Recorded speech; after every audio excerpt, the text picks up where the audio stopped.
Imagine a single instant, one flicker of thought after which every harsh word, every betrayal, every economic storm simply ricochets off you like rubber bullets. Would you pay 7 minutes to buy that instant? Ladies and gentlemen, those 7 minutes begin right now. Because in the next short stretch of breath drawn directly from the teachings of Napoleon Hill, you will receive a blueprint that makes you untouchable. Not untouchable in arrogance, but in invincibility of spirit.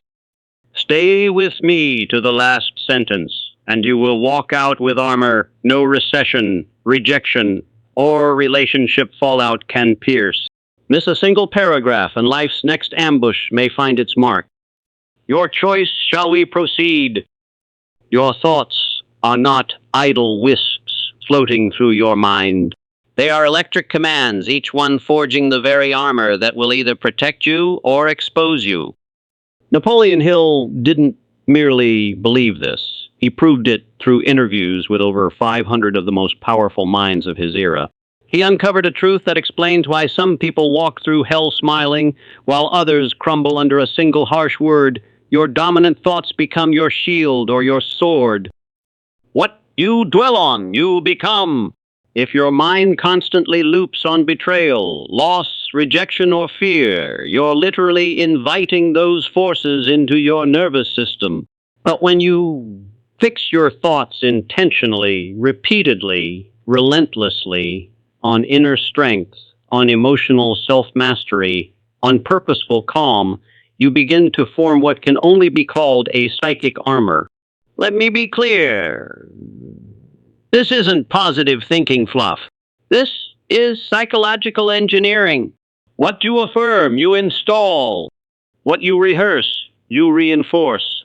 If every morning you speak a command to yourself, I remain unmoved by outside drama, or I respond, I do not react, you're programming your inner general. And your general listens.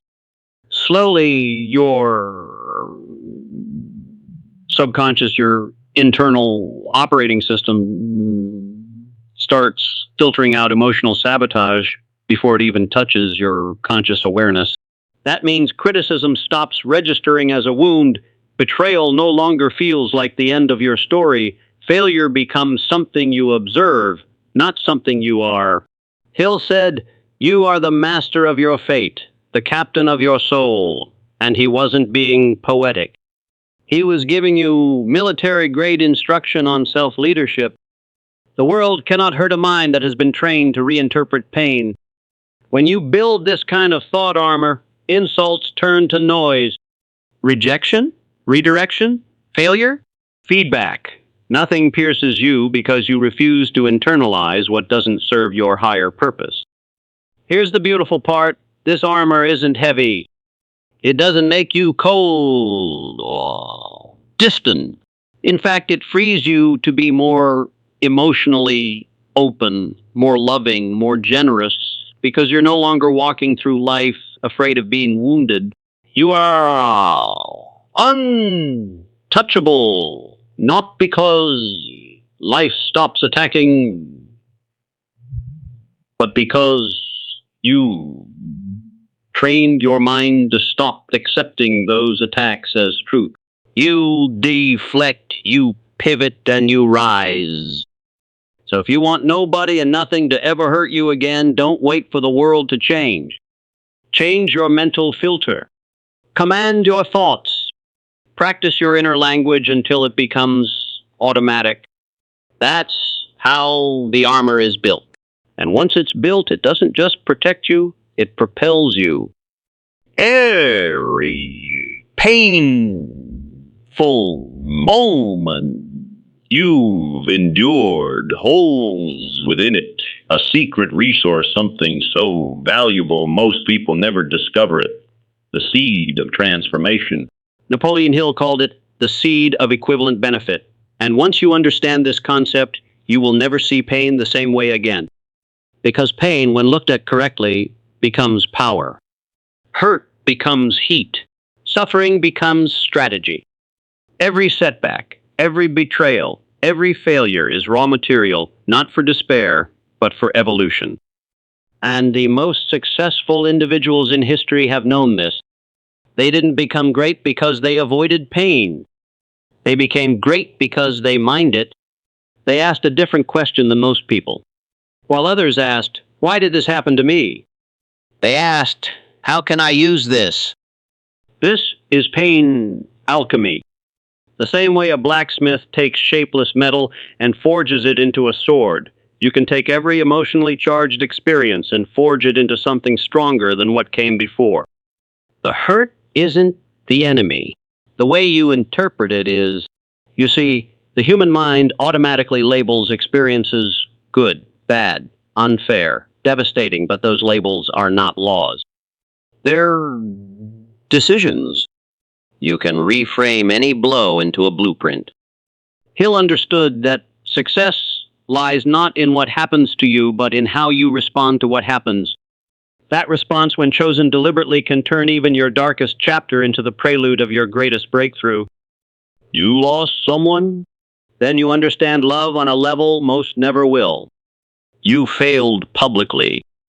Then you now have experience that can lead others privately. You were rejected. Then you've been freed from what wasn't aligned. These aren't excuses, they're reinterpretations. Pain alchemy doesn't deny reality, it refines it. You're not pretending you weren't hurt. You're deciding the hurt will be the start of something powerful, not the end of your identity. And the process isn't mysterious. It starts the moment you decide to assign meaning to the moment. That meaning becomes your energy, your edge, your message. When Napoleon Hill wrote about transmuting sexual energy into creative genius, he was saying something even deeper, that all intense emotion, when redirected with purpose, becomes fuel for greatness. Anger can become drive. Sadness can become depth. Shame can become authenticity. And fear, if you face it, becomes fire. So here's your choice. Carry pain like a wound or convert it into a weapon of clarity, courage, and contribution. One path leaves you chained. The other turns you into a force. Don't wait for healing. Create it. Build it from the raw fragments of what was meant to break you. You're not here to suffer in silence. You're here to suffer forward and rise beyond it. That's what Hill knew. That's what you're now ready to live. A person without a definite purpose is like a ship without a rudder, drifting, vulnerable, and completely at the mercy of the winds and waves of life. Napoleon Hill emphasized this more than almost any other principle. You must have a definite major purpose if you intend to rise above fear, confusion, or emotional injury. Purpose is not a luxury. It is a survival tool. It's not just about achieving goals. It's about becoming immune to distractions, setbacks, and criticism. The moment your purpose becomes clear and emotionally charged, something remarkable happens. The chaos around you starts to lose its power. Why? Because your mind begins filtering out what doesn't serve that mission. You stop reacting to petty insults or unexpected detours because you know exactly where you're going. It gives you something to fall back on when everything around you seems unstable. Because you now have something greater than fear, direction. So, define your purpose. Write it down. Read it aloud. Let it become your morning fire and your nighttime compass. When you have it, you won't need to seek motivation. It will live inside you. The world may still throw stones, but when you're fueled by purpose, you don't flinch. You build with them. And nothing, not people, not pain, not failure can stop a person on purpose. Napoleon Hill introduced the concept of the mastermind as one of the most powerful forces behind success, not just in the external world, but within your own mind. While most people think of a mastermind group as a meeting of like-minded individuals, Hill went deeper. He showed that you already have a mastermind within you, the conscious mind, the subconscious mind, and what he called infinite intelligence. When these three are aligned and working in harmony, your resilience becomes extraordinary. You stop being tossed around by circumstances because your entire inner system operates with unity, focus, and clarity. This internal alliance gives you stability no matter what storm appears outside. Your conscious mind is the thinker, the planner, the strategist. It gathers information, makes decisions, and directs attention. But alone, it's limited. That's where the subconscious mind comes in. This is the deep, quiet executor. It stores your beliefs, your habits, your emotional patterns. It never sleeps. It never questions your commands. It simply acts on what it's been fed. If your conscious mind says, I'm worthless, or I can't handle this, your subconscious obeys. But if your conscious mind gives it empowering direction, I grow stronger from every experience, I rise, I adapt, I conquer, your subconscious turns that thought into action, into mood, into momentum. Then comes infinite intelligence, the vast unseen force of creation itself. Hill described it as the intelligence behind the universe, available to anyone who reaches for it in the right state of mind. You tap into it through faith, emotion, stillness, and imagination. Ideas flow from it. Intuition springs from it. Miraculous insights arise when you least expect them. But they only appear when your conscious mind asks the right question and your subconscious is clear enough to receive the answer. The moment you consciously unify these three minds, you unlock a level of strength that few ever touch. Problems stop overwhelming you. Doubt no longer dominates. Emotional pain can no longer paralyze you because now, instead of fighting life with one part of yourself, you've brought everything you are to the table. You've built an inner alliance. And this is why hurt loses its grip. There's no weak link left inside for it to exploit. Fear may knock, but it finds no door open. Rejection may sting, but it can't settle in. You've become internally organized, internally armed. So make it a practice. Before sleep, speak to your subconscious. Give it one clear instruction: strengthen my resilience, sharpen my vision, release this pain. During the day, align your conscious thoughts with that intention and trust that infinite intelligence will deliver the guidance you need. This is not fantasy. It is a formula.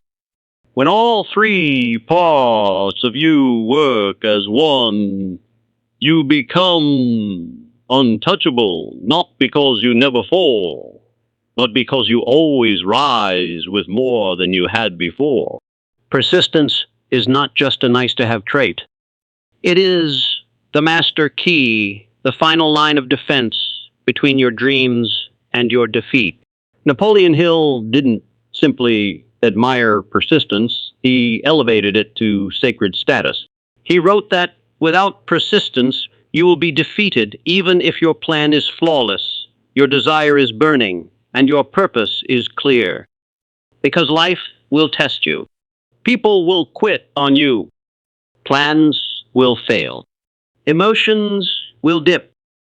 But persistence keeps you standing when everything else tells you to sit down. And that's when power is born, when you stay in motion long enough for life to surrender its rewards. Most people misunderstand persistence. They think it's about grinding nonstop, pushing through pain blindly. But true persistence is intelligent resistance. It is movement with awareness. It's knowing when to adjust, when to rest without quitting, when to try Dr. 3 after doors 1 and 2 slammed in your face. Hill wrote that successful people develop the habit of not quitting, even when results seem invisible. Especially then, because the universe often hides its greatest treasures just beyond the threshold of exhaustion. Those who stop too soon never see them, but the persistent, those who knock again, step again, ask again, inevitably uncover what others missed. When you persist, you build a kind of emotional immunity. Setbacks don't feel like the end. They feel like signals. Failure becomes a teacher instead of a judge. And pain becomes temporary because you know it's not the destination. It's the toll on the road to it. This kind of mindset creates strength that no person, no insult, no event can take from you. Because now you're no longer relying on external validation. You're fueled by internal decision. The decision to continue. You must train this muscle. That's why Hill said persistence is developed through habit, not hope. You condition yourself to keep going even when the mood fades, even when applause disappears, even when no one is watching.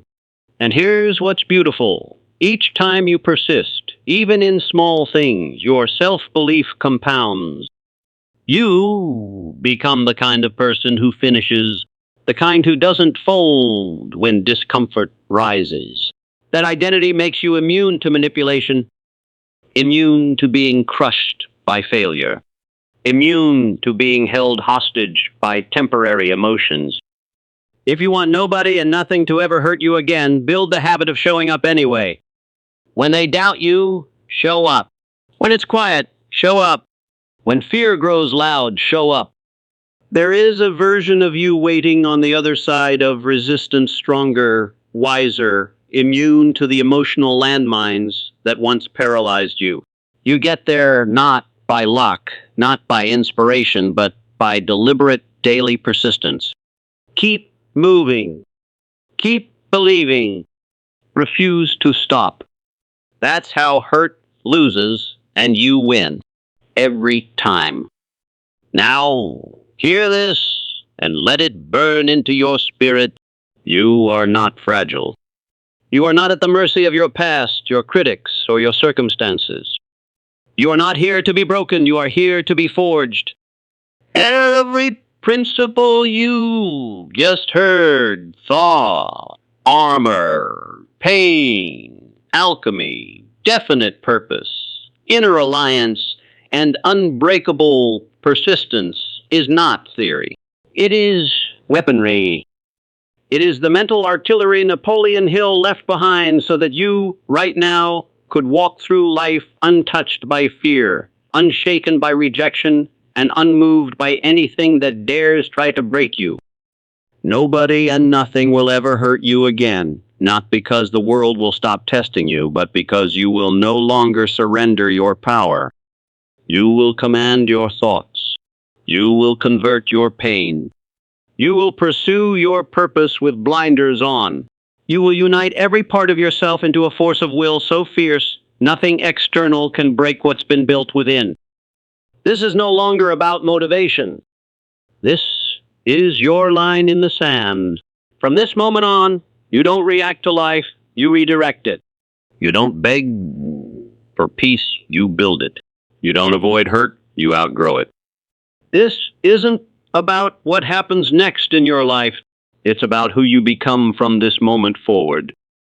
And now you know the tools are in your hands. The fire is in your chest. The next move is yours. Walk out into this world like a storm with purpose calm, unshakable, and absolutely untouchable.